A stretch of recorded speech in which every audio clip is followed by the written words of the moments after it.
friends, once again, welcome to today's episode of Insight with Leo Akon. I'm sure that those of you that had the opportunity to watch the previous episode, which was on raising children in America, the perspective of an African mother, you were really blessed by it. I trust that you learned a lot from that conversation. For me, it was very enriching. And thanks to all those of you that have given me your feedback, and for those that have subscribed to the channel, I really appreciate you for taking the time to do that. And we hope that we'll continue to churn out very important conversations that will continue to enrich our lives, even as we seek to embody the gospel of Jesus Christ in today's world. So once again, welcome to today's episode. And today is going to be one very important conversation as well. And we're going to be talking about cultural shocks. I guess you may be wondering, what really is a cultural shock? What does it mean?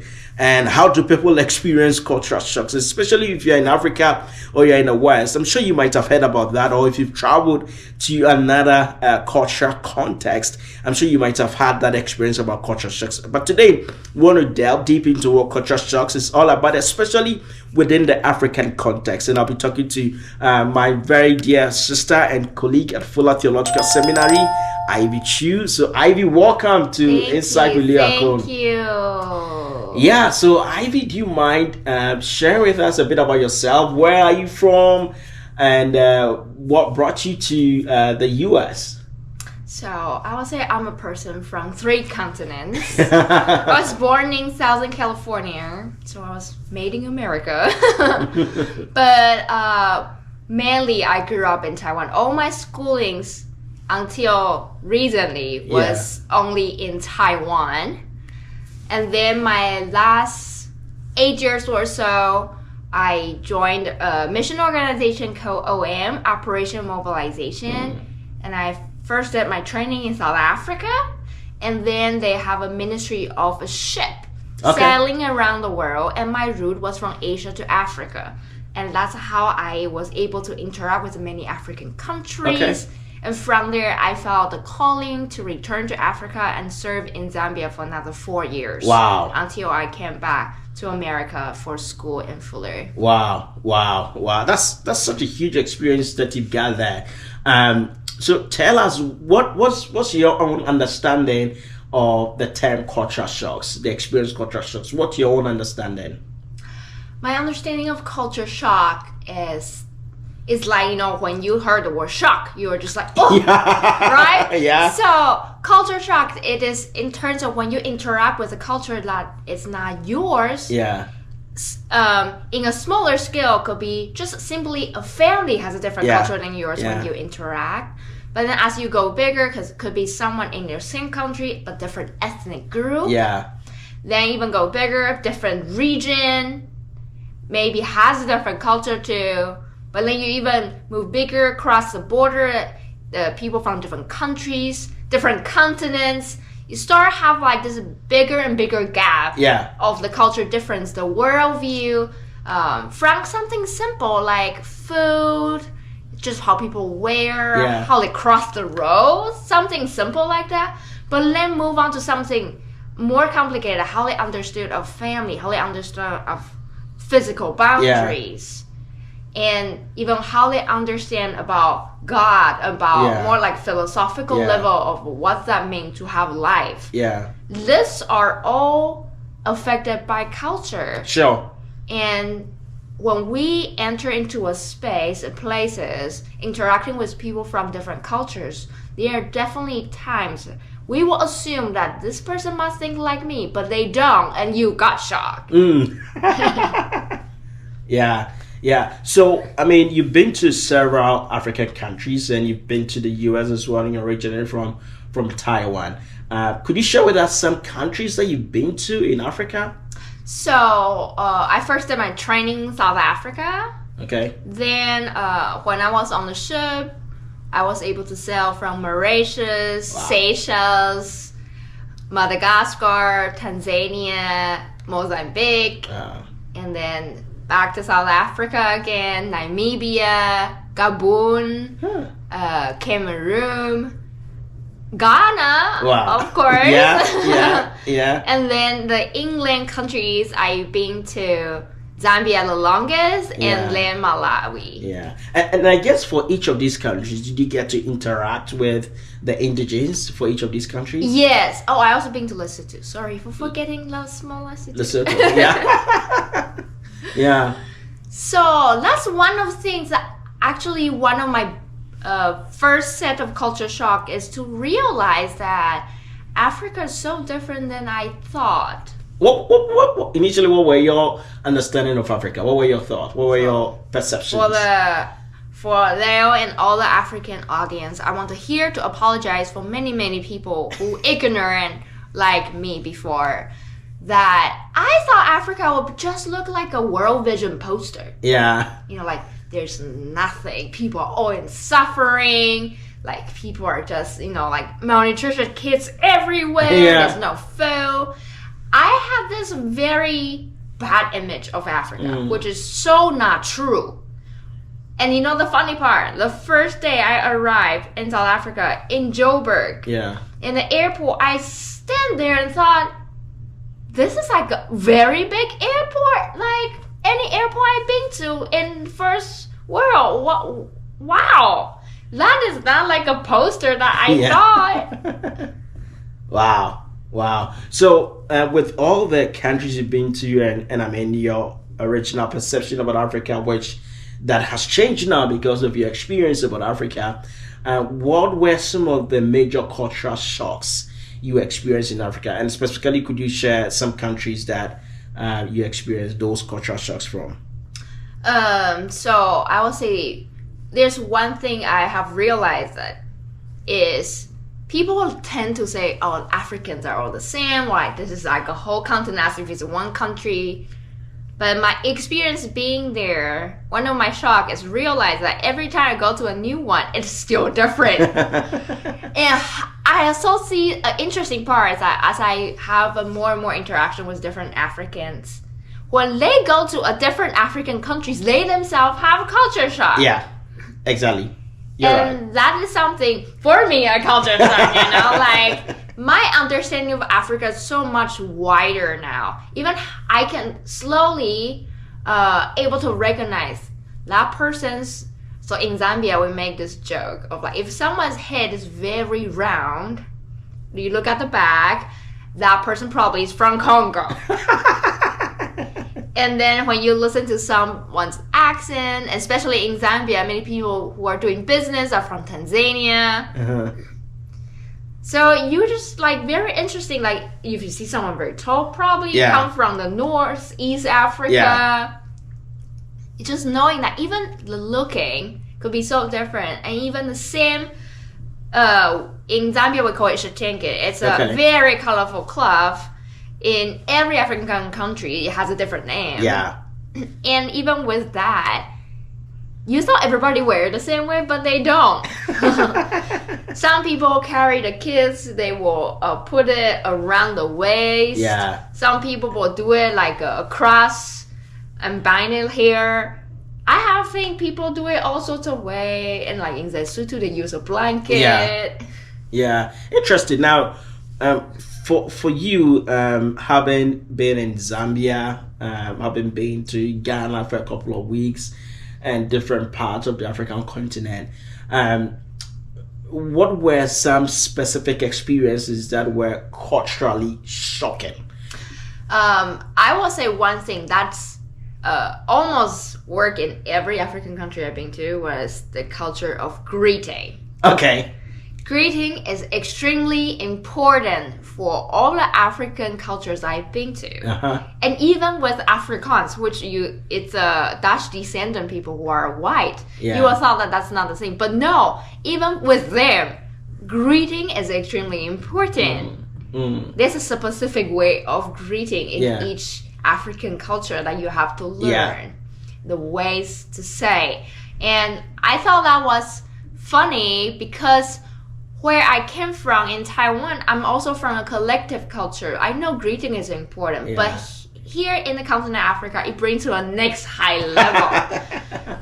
I remember in the training, they said that, especially in the village, wherever you pass a person, you must greet them. You don't even if you don't know them, you must greet them. Mm-hmm. And there's a different time you greet different words. Yeah. And when I was in Zambia, which, at that point, I already lived in Africa for more than 2 or 3 years. Yeah. So I thought that I have mastered this, my Bamba language lesson, which is one of the language in Zambia. By the way, Zambia has 72 languages. Wow. Just Zambia alone. Yeah. So please don't ask any African, do you speak African? There's no such language. That's so true. Right.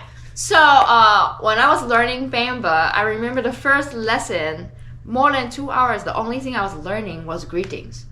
There's greetings of you see someone sitting, a greeting when you see someone is standing, a greeting when you see someone is walking away, a greeting for someone when you are like staying. Yeah. There's a greeting for morning, evening there's a greeting for eating. Yeah.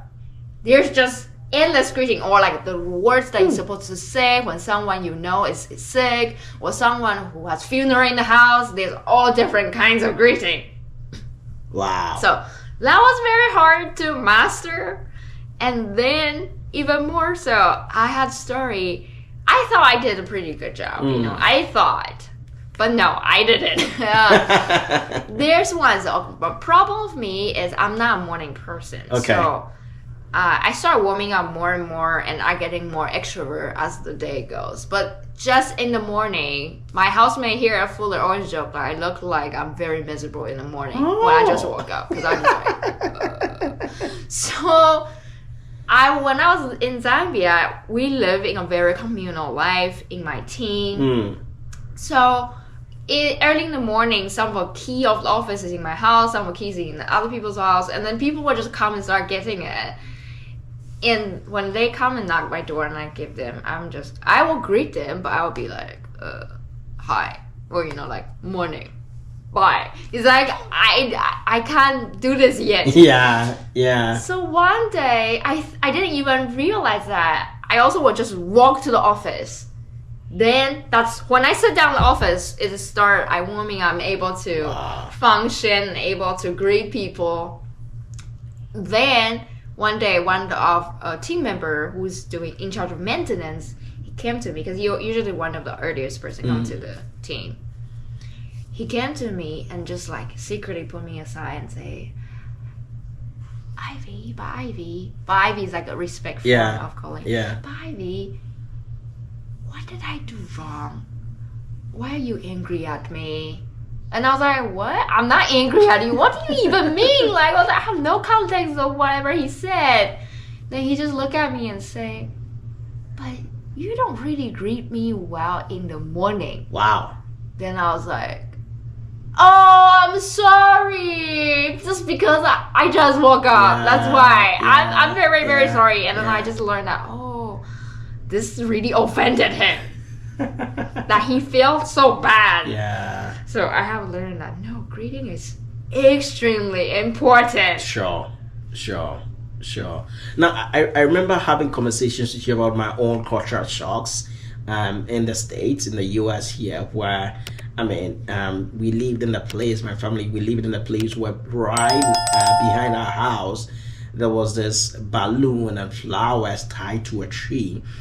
Initially, we didn't know what that was, but we asked the essence of that, and we were told that basically that was a memorial, and because somebody apparently, sadly, had been shot there about 7 years ago, and so the family put those balloons with the birthday card there, with some candles around that tree, just to serve as a memorial to that person. Now, when we heard that was culturally shocking. It appeared as if we're staying next to, sort of like, for the want of a better word, next to a place where somebody was shot. Which is exactly the case, but that really traumatizes a little bit because it was culturally shocking. And you said something to me when I shared that experience with you, that back in Ghana, there are billboards of dead people, and that is also very culturally shocking. Could you share more with us about that? I've been to Ghana twice now, and I have very close friends now, marry a Ghanaian and live in Ghana permanently. Yeah. And she said that one of the hardest things for her is to see the billboards, because she at the beginning also didn't understand Yeah, what is that. yeah. Because you will see a big, like very big billboard of someone's picture and some words and dates on it. And at the beginning we didn't know what that means. And you will see this billboard, this poster, everywhere. And then later on, we realized that was for funerals. Yeah. It's like a call to funeral. Yeah. Not even call to funeral. It's kind of like to honor the person who died. But we're just like, wow, you spend so much money even to put on a billboard? and then how like the funerals are so big. Yeah. Everywhere you go, there's like a certain dress code. It's like, it looks like bigger than a wedding. Yeah. A huge celebration. Yeah, and they really make it look like a celebration. Yeah. You can't tell the difference until they told me, like, oh no, this is not a wedding. That one is a funeral. Because you hear people play music, it sounds like fun. Exactly. I was like, that is totally different than in Zambia. So I was very shocked, and she told me that was very scared for her, because she will look everywhere and she saw this billboard and she was thinking like, oh, dead people. And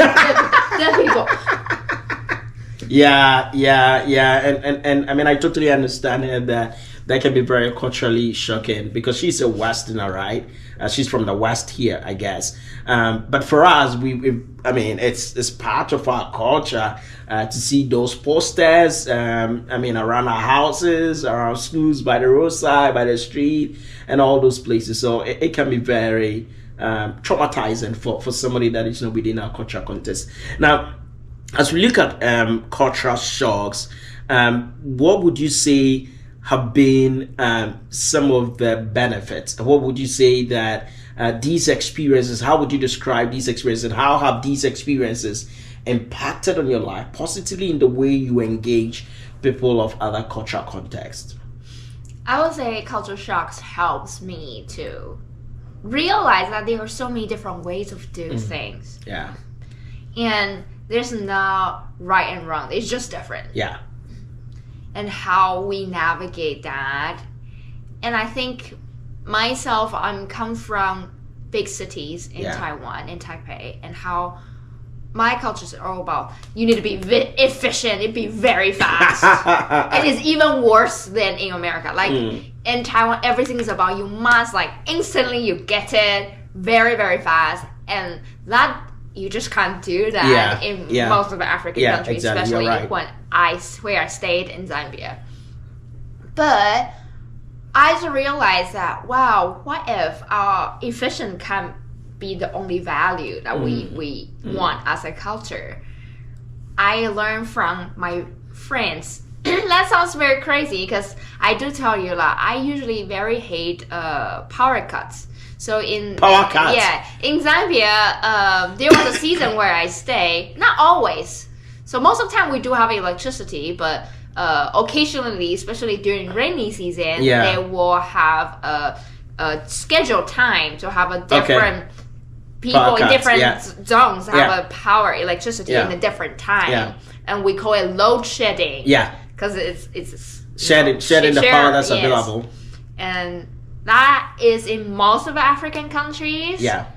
But just degree how severe differently it is. And when I was in Zambia, there at the beginning it was one of my culture. I didn't know what to do with electricity. I grew up in a place that just like that's the end of the earth if you don't have electricity. But then I realized, you actually can do so much even if you don't have electricity. But obviously there are things that you simply can't do. Then you can't work in the office. You just came out. And that was a fun thing that everybody will come out and then just chat and like, how are you doing? How's your family? And how everybody has this fellowship time. Sure. So, I mean, back in Taiwan, you never experienced power cuts, I guess. No. So it was culturally shocking that in Africa, you were experiencing power cuts and you didn't have access to electricity all the time. Now, what would you say for you are some of the things that you've learned staying in Africa for those years that you were there? I will say I have learned so much that I don't even think today we can mention all of them. That even with, let's say, even with the power cuts, I realized that even with life is so sometimes not convenient. Yeah.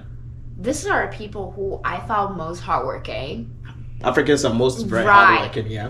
And they are people who knows how to celebrate life. That I really appreciate. Yeah. That they know, even with a little thing, Yeah. it is from God. Yeah. And that's another thing I appreciate because, in African culture, it doesn't matter if you're Christian or not, or you're Muslim or not. Yeah. Everybody has a sense of appreciation to God. Yeah. Even many of them might not know who that God is, but they have appreciation knowing that life is just more than me. Yeah. And that's something I have learned a lot from them. Their appreciation to the community. And even when life is hard, let's say there's no electricity. Well, that's not the hardest thing, but let's just say that. Even with that, I just see people can appreciate so much. I remember also the first time when the electricity came back. After I was cooking rice with a rice cooker, which, that's a very Asian thing that I was doing. Yeah. I wasn't smart. I bought a rice cooker and thought that, that's the only way I know how to cook rice. Yeah. I put it in and the power cut. I was like, oh no, my rice is not done. And then I just afraid to open it and hope that the rest of the heat will continue cooking. Yeah. I remember the day when I opened it and then it was cooked. I seriously thank God. Like, wow, hallelujah, thank you, Jesus. Wow. This is great. And I never would do that when I was in Taiwan. Wow. Like, yeah, it's just rice. Yeah, it's just rice. Yeah. But this is a place where I have learned from my Zambian brothers and sisters that even little things you thank God for, because you never know how you get them. Yeah. Like, I have a friend, she will put, every time before she put the ATM card in the machine, she will pray. Wow. In Zambia. Wow. Because we live in a town that we only have one bank. And sometimes the money ran out. Then you need to wait for people from another town to come and get it, and you don't know when that is. Yeah. So she will pray before she put the card in. Wow. And she said it very straight, like, you don't know. This money coming out of this machine is a miracle. Interesting. So with these experiences, what would you say to people that are interested in going to Africa, or people who do not know much about Africa? What would be your encouragement to such people who are interested in going to Africa, or want to learn more about Africa? I think the most important thing is, first, you need to not generalize every African as one. Yes, there are many things, like the way how they are communal, the way how they enjoy singing and dancing and worship. That is something I know every African country is like that. But at the same time, remember that it is so diverse. You can see a desert country like Chad. You can be in the snow in Lesotho. And you can enjoy different kind of variety in Africa. So if you wanted to go, I would say everyone, once in your life, you need to go and enjoy this beautiful continent. But at the same time, knowing that you can't say one thing and that presents the whole Africa. So, I mean, for me, friends, this is really important that everyone, at least, you need to go visit the African continent once in your lifetime. So, if you have not done that yet, I encourage you, and Ivy is actually encouraging you to do so, that add it to your bucket list of places to visit, that you would go to Africa. And also, don't forget to generalize Africa as just one particular perspective. Africa is very diverse. So, Ivy, what would you say within this year's context that you've lived in for a little bit, for about 2 years, or about 2 years now? What were some of the cultural shocks for you within this context? I thought the funny part is more because of my own situation, that I am a person now look like I look from Asia. But many of the things that the past 10 years I mainly lived in Africa. and how I navigate that, or like how people simply don't understand. Yeah. Because most of the times in America, it is still very separated of like the Asians, like the Chinese state there, the Taiwanese, the Koreans, and even with the African diaspora, the African American, and the white, and like it's still very separated. Yeah. And I simply exist in a way that doesn't really fit in any of that box. Yeah, makes sense. Now, I mean, talking about your experience in the U.S. here, how, there's that separation. There's a lot that has been said about Africans being very hospitable. And anytime you go to Africa, it's very obvious. People can see that you are very different. People can tell that you are not an African. How did Africans appreciate you? How did Africans treat you, and how did that make you feel when you spent your time in Africa as someone who is a complete foreigner? I would say in Africa, in general, it is very overwhelming especially I was living in a small town. Yeah. So like there are less than 10 foreigners. Oh. You walk in the market, everybody knows. Everybody sees you. Everybody will know. Yeah. But I felt like obviously there will be, some people who go in the more crazy side of like harassing you. Yeah. But then most of the time, they are very friendly and they are very helpful. To even a point that sometimes you are like, please don't do that to me. Yeah. And like you say, hospitality, it's one of the biggest thing in Africa, which is the same in Asia that I really appreciate. Okay. That I felt the connection there. And that was difficult for me when I was in America. That it is much more individualistic. Yeah. But when I was in Africa, everything is so collective. Nobody will just eat along. That's even if you are outside as a foreigner, or you are outside, let's say just a Zambian too. Yeah. You don't want to eat along. Yeah. When you are outside, even with strangers, you won't eat with them and talk with them. Yeah. That's just normal, Sure. You pass things through a ShopRite, which is a supermarket. Sure. The someone there might talk to you too and just ask like, how's your family? Yeah. You never met the person before, but that is just normal. That's the way how Africans that like interacting. Sure. And make sure even the strangers are part of a bigger community, right? Which is not really the case here in America. Yeah. So I felt very hard at the beginning to adjust of, I'm actually eating alone most of the time. Interesting. So as we wrap up this conversation, what will be your final words in terms of either encouragement or your own experience, or something that you would say about Africa as far as cultural shocks are concerned? What has been some of the things that these cultural shocks has helped you in your growth as a Christian, in your growth as a woman? What would you say these cultural shocks, how have they shaped you into becoming who you are today and who you'll become tomorrow? I think very important. It doesn't matter if you tourist or you are going to a mission trip. It is important to know that you're there first as a learner who wants to learn the culture, who appreciates the culture. There will definitely be culture shock and things that you don't understand. Yeah. Simply ask and don't judge them. Just hold that with you for a while until you understand why. It might take a while, but I think it's very important to come and knowing that you are there to learn.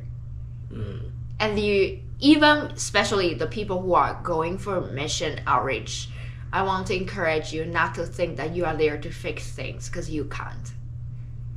And many of the African brothers and sisters, they have been trying so hard, doing so many great things. There's a reason why it is so difficult. Yeah. I think in the issue of Africa, it is not just how you see on the poster. Yes, that you will see that in some parts of Africa too. But even more so, it's just the how big gap is from the city to Yeah. the poor, from the richest to the poor. Yeah. Because I have friends told me that they have seen the most expensive car in Zambia, Oh. like a race car in Zambia, Yeah. run by Zambians. Wow. Like he's from Germany, and he said like he never even seen that car in Germany. Yeah. Before, but then at the same time, you will meet people who have never even been sitting in a car, Wow. and these are all in the same country. Sure. So the gap of education resources, medical resources, and financial opportunity, job opportunity, just have this humongous gap. Yeah. And this is because there's a long history of colonialism until this day. The economic is being exploited till this very day, and there's a lot of things are not well in a system Sure. that contribute to what is happening now. Yeah. It is not you as a foreigner just show up for 1 week can fix anything. Exactly. And this is really an important point, especially for our brothers and sisters from the West who want to go to Africa to do missions, that you have to go with the attitude you're going to land and going to support the work that Africans are doing to help fix their own challenges, but not to go with the motivation that you're going to fix the problem. This is really great. Now, finally, I know this is going to be a tricky question. I know it may be hard for you to answer, but no, it may not be hard.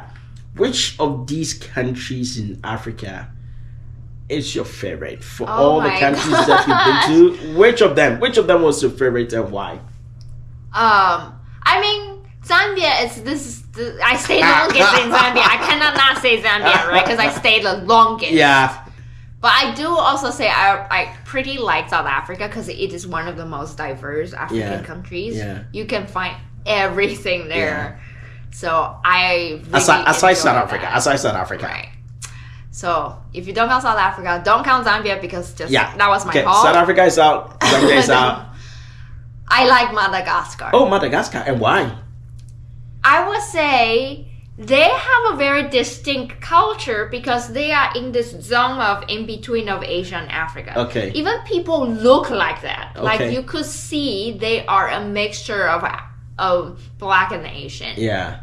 And how in this zone, I have also learned, how most of the African, I won't say all, but in general, the culture is very loud. Yeah. But Madagascar, they are loud, but not the like very extrovert way of loud. Sure. That I have seen that this is a very interesting place of this in between zone. Okay. And I also found that that's a country that everybody knows because of the movie Madagascar, but they actually know nothing about the country itself, which is very sad. Yeah. Wow.